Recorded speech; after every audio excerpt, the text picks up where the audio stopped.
ಬೆಳಗಾವಿ ಜಿಲ್ಲೆಯ ಅಥಣಿ ಪಟ್ಟಣದಲ್ಲಿ ಅಶ್ವರೂಢ ಛತ್ರಪತಿ ಶಿವಾಜಿ ಮಹಾರಾಜರ ಭವ್ಯ ಮೂರ್ತಿ ಅನಾವರಣ ಕಾರ್ಯಕ್ರಮ ಅದ್ದೂರಿಯಾಗಿ ನಡೆಯಿತು.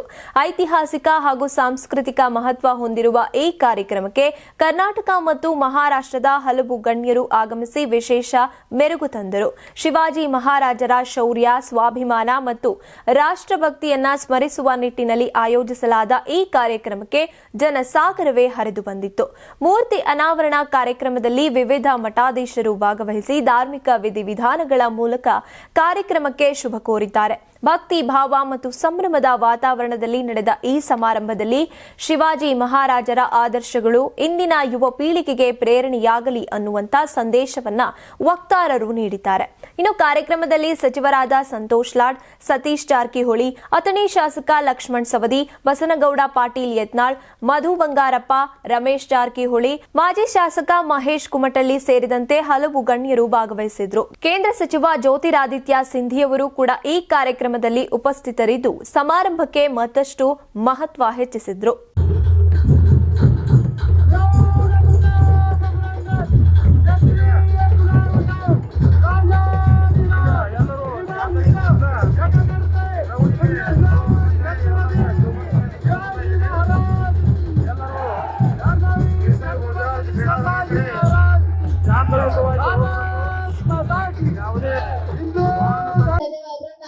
ಗೌರವಿಸಬೇಕು ಅಂತ ಮಹನೀಯರಲ್ಲಿ ವಿನಂತಿಸ್ತಾ ಇದ್ದೇನೆ.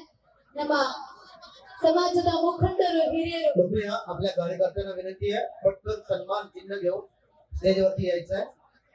आदरणीय गौरववंत साहेबांचा सन्मान आणि सत्कार या ठिकाणी संपन्न होतोय.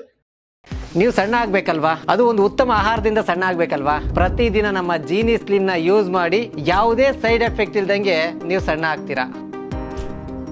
ಯಾರಾಗ್ತಾರೆ ಎಂಎಲ್ಎ ಅಭ್ಯರ್ಥಿ 2028 ಶೀಘ್ರದಲ್ಲೇ. ಪ್ರತಿದಿನ ಒಂದೊಂದು ಕ್ಷೇತ್ರದ ಟಿಕೆಟ್ ಆಕಾಂಕ್ಷಿಗಳ ಸಂಪೂರ್ಣ ಮಾಹಿತಿ ಪೊಲಿಟಿಕಲ್ ಜರ್ನಲಿಸ್ಟ್ ಕೆಎಂ ಶಿವಕುಮಾರ್ ಅವರಿಂದ. ಕರ್ನಾಟಕದ ನಂಬರ್ 1 ಡಿಜಿಟಲ್ ಮೀಡಿಯಾ ನಿಮ್ಮ ನೆಚ್ಚಿನ ಕರ್ನಾಟಕ ಟಿವಿಯಲ್ಲಿ ಮಾತ್ರ.